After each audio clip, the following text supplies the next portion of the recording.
c'est le mois du Sacré-Cœur. Muriel, qu'est-ce que ça fait résonner chez toi? Ça fait résonner un battement de cœur. D'essayer d'écouter ce battement de cœur qui provient de la déchirure du cœur de Jésus.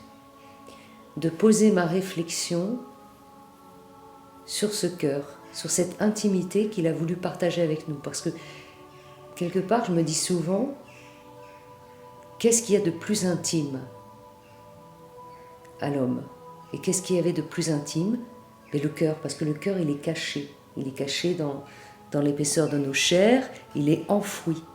Et ça nous demande à nous un enfouissement. Donc le mois du Sacré-Cœur, je vais porter davantage mon attention, alors les autres jours aussi, mais ce mois pour moi c'est une célébration, d'autant plus qu'on s'appelle la fraternité des serviteurs du cœur de Jésus, et tout est lié au battement de son cœur, à la mesure de son cœur, à la façon dont je pose mes gestes, parce que si mes gestes sont posés au rythme de son battement de cœur, qui est le rythme de l'amour, qui est le rythme de la charité, eh bien, petit à petit, je vais être éduquée à cette rythmique. Et finalement, cette partition, elle va se jouer à deux, c'est-à-dire c'est un dialogue et un écho. Il y a d'abord moi qui me mets à l'écart et qui écoute, et puis, petit à petit, je dois devenir comme une résonance. Alors quand on pense au Sacré-Cœur, on pense à une sainte qui a eu justement les révélations du cœur de Jésus, Sainte Marguerite Marie. Est-ce que tu as quelque chose à partager par rapport à Marguerite Marie? Oui, alors moi je suis accompagnée de Marguerite Marie dans un petit recueil aux éditions Saint-Paul qui s'appelle Conseils et pensées de Sainte Marguerite Marie. Et c'est un livre que j'ouvre chaque jour parce que ce sont vraiment des petites pensées toutes courtes et j'essaie de m'appuyer dessus pour le quotidien de ma vie de prière, de ma vie de responsable, de laïque engagé. Et donc aujourd'hui je vais vous lire une phrase qui dévoile combien enfin Sainte Marguerite Marie avait le désir de faire découvrir ce cœur, mais elle avait ce désir parce que, d'une certaine façon, Jésus lui avait soufflé. Et elle laissait celui qui l'inspirait, eh bien, elle le laissait respirer en elle pour pouvoir faire connaître le cœur de Jésus. Et donc elle dit, il faut l'aimer, ce Sacré-Cœur, de toutes nos forces et de toute notre capacité. Oui, il faut l'aimer, et il établira son empire, et il régnera malgré tous ses ennemis et leur opposition.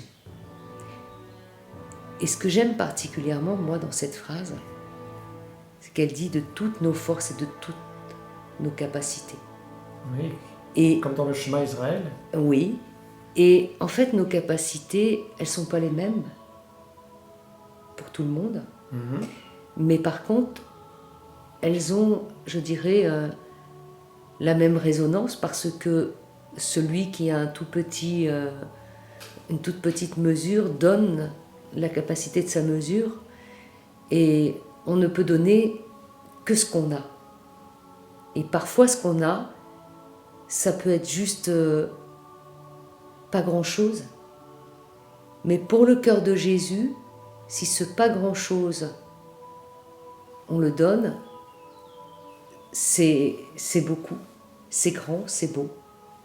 Donc il faut essayer de découvrir le cœur de Jésus avec toutes nos capacités, tout notre enthousiasme et se mettre un petit peu à l'abri et écouter ce battement de cœur. Alors on peut l'écouter justement accompagné des saints et saintes qui ont, je dirais, écrit, qui ont dit des choses magnifiques parce que bien, il y a notre expression à nous, mais on peut s'appuyer sur l'expression de ceux qui sont déjà proches du Seigneur et qui nous ont laissé un héritage.